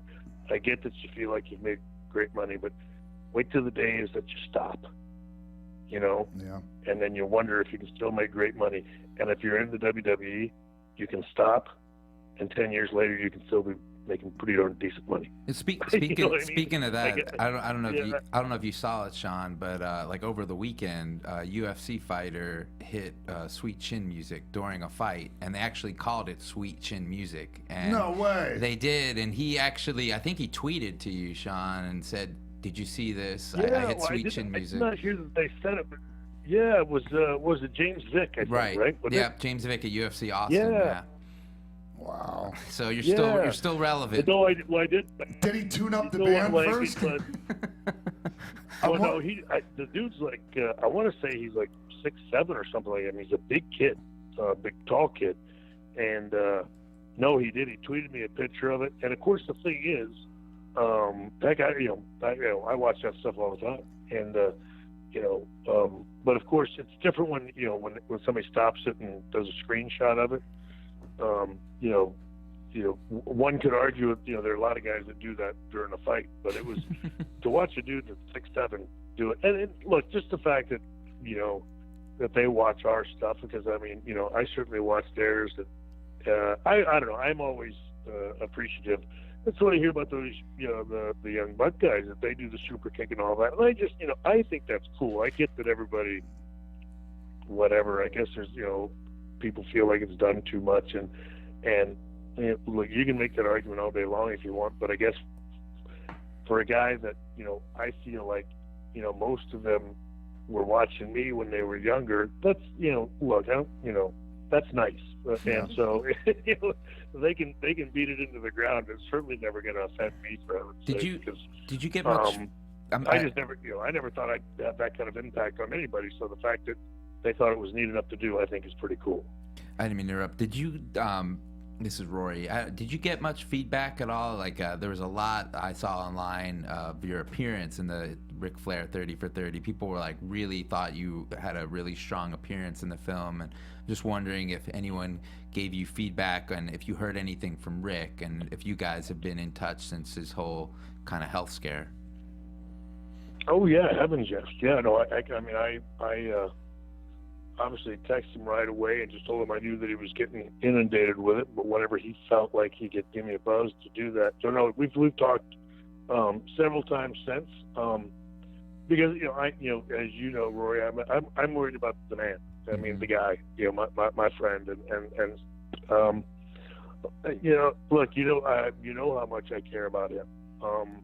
We see things in the wrestling business a little bit differently, but that's a generational thing, and I get it.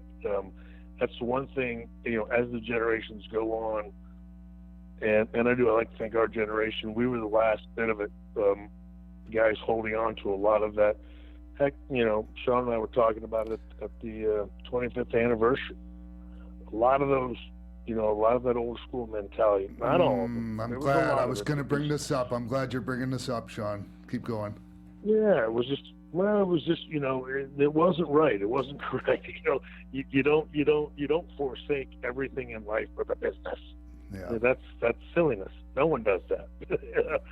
And to do your best to convince someone that if they don't do that, they're not worthy of doing the job, is simply not true, and at the very least, unbelievably unfair and manipulative, at its least. So one can be incredibly faithful and dedicated and love this line of work and still not forsake everything about their life, their personal life, their health, their financial stability, everything, because of it. Or compromise their and values. That was the mentality. Or compromise our values.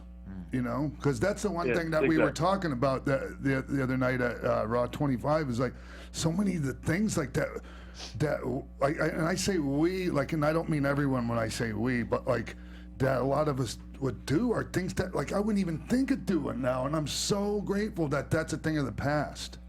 That part had to die. And look, and to be fair, some of that responsibility is on us as well Yes. for being dumb enough to buy into it. I mean, so I don't want to lay the blame on anybody's, porch other than my own. It was, I was the one that chose to like, oh, okay. And, it's no different than giving in to peer pressure. I Sure. mean, that, the people that are pressuring you are wrong, but you also are being dumb enough to believe it are equally as wrong. And so, I, take credit, certainly, take responsibility for Absolutely. my part in all that. But again, there was certainly a different mentality, I think, than there is now.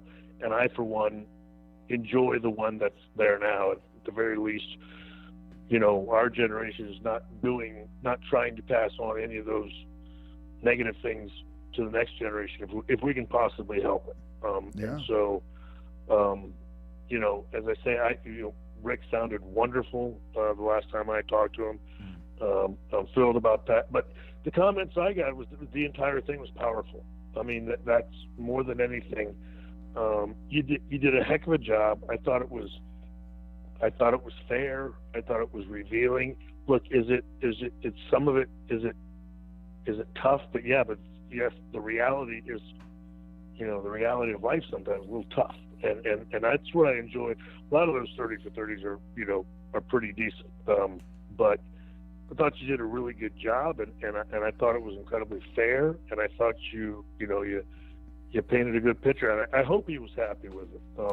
No, I think he thought is. you guys did a really good job. Thank you so much. I mean, I'm still thankful that you participated in it. And hey, I mean, like I think Rick's sober for the first time probably since he's like 11. So that's so he's living a cleaner life now, and When Rick saw Scott and I at Raw 25, he was like, "Oh, this happened to me," and I look at you guys, and you guys are still alive. What the f? And that's the thing. Look, so on one hand, it is we all but certainly my group of buddies. Yeah.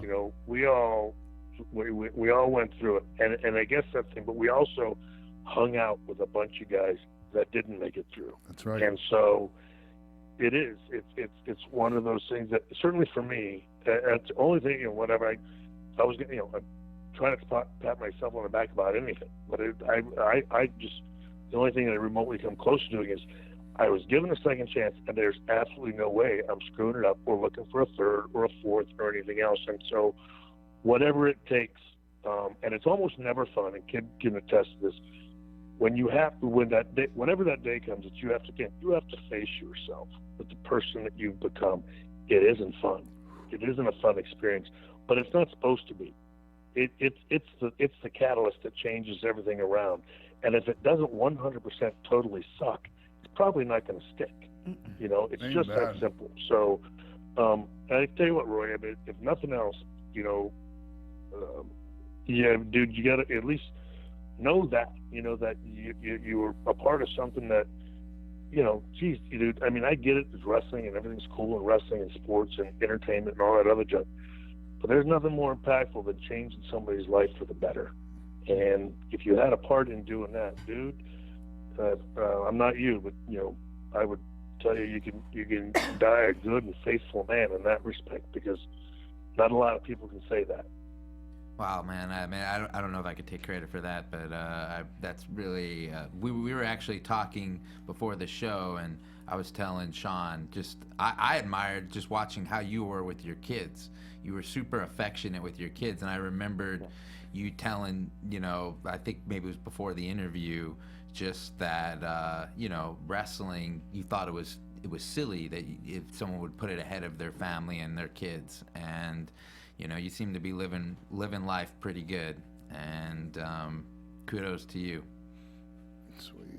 Well, I appreciate it. Well, again, I tell her I blame that woman.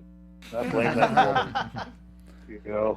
Hey, Shawn, we're gonna wrap. I was a cool dude until I met her. Shawn, we're gonna wrap this up. Let you get to your family. But I want to give everyone a chance to get you one last question. Go ahead, everyone. Well, I know Anissa had a really good question. Mark, will you turn on her mic? Sorry. Hello. Hello. Oh, there she is. Hi. Yes. Hi. Hello. Hi. So you and Triple H had a great rivalry, and when you retired, you chose The Undertaker. How come it wasn't Triple H? Well, you know what? I mean, I didn't choose him. It was, again, and I got to say, so much of my career, believe it or not, just wasn't planned. So many things happened by happenstance, and again, and I can go back and I look at my entire life, you know, and how that happened when it comes to, you know, meeting a woman and asking her to marry me in 2 weeks, and 20 years later, you know, still being married and still in, you know, more in love with that woman than I was when the day I married her. But so, you know, it turned out that we had that phenomenal match in Houston, and I just remember driving home with, you know, Rebecca and the kids, and I told her, like, and I just I said, man, that might have been the one to end it on. I said, I just feel so at peace with everything. I said, I think I could, you know, for the first time ever, I could walk away from this and be unbelievably satisfied. And I just, you know, I miss you guys. I miss spending time with you guys. And I don't know, I felt okay with this. I don't know, everything was lighter. Everything just felt good. And she just said, well, that's, you know, she said, well, it's something we should talk about. You know, after she's like, really? And so, you know, something I thought about that summer while I was off. And then I got a call from Michael Hayes talking about possibly doing a return, and you know, maybe I can put my career on the line as a stipulation. And don't worry, we can still work a little bit. Blah blah blah. You know, we knew the whole wrestling thing where nobody's career is ever really over, and so all these things just sort of started falling into place. And for me, you know, it's one of those things, again, I blame the woman, but my faith and everything else, things I feel like fall into place for me for a certain reason. And one of the things I try to do in my life now is I try to go where I'm led. You know, I mean, if I feel like life is, you know, again, much like coming here to Florida, man, I've got no loyalties to Florida, for God's sake. My loyalties are in Texas and that frickin' ranch, but I got up and left it. But felt like that's where, you know, again, we call it being called. Just felt like it was time to do that. It was time to, you know, be somewhere else for the, you know, for the lives of my children. And so anyway, that's just where all this was leading to it. And so that's honestly how it came about. And then, you know, I've told the story of whatever the Slammies were coming up, and I just happened to ask them whether we were going to do that match or not. And they're like, oh my goodness, we don't know. And I said, you know what, I'm just going to go out there and challenge him, and we'll figure out what we're going to do. And anyway, that's how Undertaker and I both found out we were wrestling at WrestleMania. It was me going out there in October, I think, receiving a Slammy for the match of the year before, and I challenged him again. And we just didn't put the stipulation on it. And then as time went by, I just, you know, I said, go ahead and put the stipulation on it, and I was good with, you know, leaving it. I was curious what your thoughts were after WrestleMania 14, the next night on Raw, seeing Shawn come take your place in DX. Nobody takes Shawn Michaels' place in DX. I had my own spot. Let's get that straight real quick. No, you know what? I thought it was phenomenal. I mean, again, I guess it's, so the funny thing is, I guess I thought you were gonna say, what were your feelings after WrestleMania 14? You know, I was just saying, like, oh my goodness, the complete opposite of the ones I had about the retirement. One was so at peace, and the other one was like, oh my God. Right. But no, and so the next night, you know, Hunter comes out. I had no insight as to what it is, you know, what they were going to do. I'd heard Shawn, you know, was done with WCW, but I didn't know what it was they were going to do, how they were going to, you know, how Hunter was going to sort of, you know, go on from there. They had certainly talked about it with him, but I didn't know how it was going to continue after that. And so I don't know. I just thought they did a great job of seamlessly picking it up off of such a big sort of run, you know, into WrestleMania. And certainly, you know, it's funny, of all the stuff I was, and I guess, look, it's the difference between your buddies and people that aren't. You know, it was just, right. You know, I was curious to see. It's funny because people have always wondered, like, you know, did you get upset when I said you dropped the ball and this, that, and the other? And I thought, no, I mean, when your buddies throw you under the bus, you know you're not, you know they're not really throwing you under the bus. You know what I mean? And that's just something we always I don't know. We always understood that stuff. We never took anything from the business standpoint personal on one another. It just never, or it certainly didn't to me. I mean, those guys, I guess because of everything that they gave me in those years that I look back on, I think, God, I'd have never made it without those guys. There just was, they'd have to, and I'm not even sure, because sometimes she makes me mad. They'd have to murder my mom to really get me to, I don't know, to turn on them, or be upset with them or something, so I was just thrilled that they seamlessly picked it up. They came out with something that was Impact. It was new. It was one of our buddies. And to be perfectly honest, I gotta say, to me, that version of DX, and I'll always go back to when they imitated the Nation. I think that was absolutely the best, version of them. I mean, as much as, again, when Hunter and I and China, and Rude were doing it, it was new, it was innovative. We were heels, and it was very cool. But there was not a better babyface faction than that version of DX with Kid and Hunter and China and Road Dogg and Billy. It was just, they were so incredibly entertaining at that time. So it was nothing but, thrilled and positive, especially the fact that, Kid was back. Yeah, that was the fun part for me. I just about had a brain fart again. But what I was thinking about was some of the moments that we had in DX. I was thinking about when we invaded WCW. Would you have been all in on that or what? Oh yeah, no. I mean, my goodness. I mean, I get that now. Again, I think we've all just become so desensitized to it.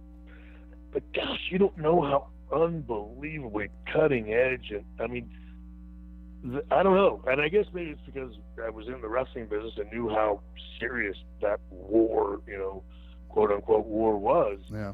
But that was huge, I thought. I mean, oh my goodness. And then to find out, because it's one thing to pretend like you're doing it, it's another thing to actually be doing it. You were at their building. That's right. And that to me was such phenomenal television.